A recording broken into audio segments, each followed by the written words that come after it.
ইস, অনেক কষ্ট করে টেডি জমাইছি, এখন মোবাইল একটা কিনতে হইব। আসসালামু আলাইকুম। ওয়ালাইকুম আসসালাম। ভাই বন্যার্থদের সহায়তায় কিছু দিন।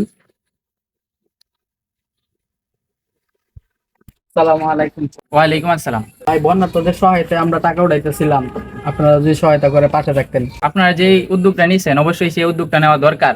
আমরা যদি সবাই যদি তাদের পাশে দাঁড়াই তাহলে তাদের অনেক সুবিধা হয়। আর তারা যারা বিপদস্ত আছে তাদেরকে আমরা অবশ্যই সবাই মিলে একত্রিত হয়ে তাদের কাছে টাকা পাঠাইতে পারবো। আর আমরা সবাই আপনাদেরকে, আমার মন থেকে ভালো লাগলো আপনারা যে উদ্যোগটা নিলেন। আমি অবশ্যই আপনাদের পাশে আছি। আমি এই টাকাটা দিয়ে আমি পাশে থাকলাম। ভাই আপনারা দাঁড়ান, আমি আইতেছি ভাই।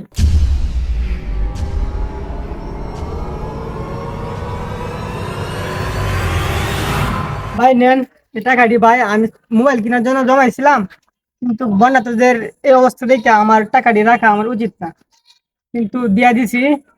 আমি মোবাইল 1 বছর পরেও কিনতে পারবো, কিন্তু তাদের তো 1 বছর পরে সাহায্য করতে পারবো না।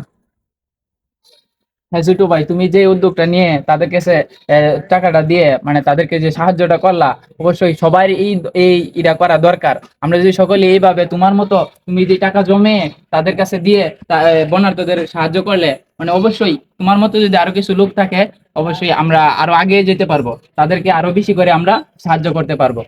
ঠিক আছে, তো দর্শকের উদ্দেশ্যে আমরা এটাই বলবো, বাংলাদেশের যে বর্তমান পরিস্থিতি, ফেনী, কুমিল্লা, নোয়াখালীর মতো আরো আশপাশের অনেকগুলো জেলাতে যে বন্যার যে দুর্যোগ পরিস্থিতি, সেই পরিস্থিতিতে ছোট বড় সবাই সহায়তার হাত বাড়িয়ে দিছে।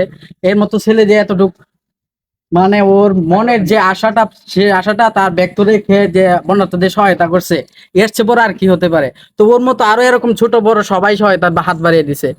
তো আপনাদের উদ্দেশ্যে এটাই বলবো, সবাই সহায়তার হাত বাড়িয়ে দিন এবং বন্যার্থদের পাশে রাখুন।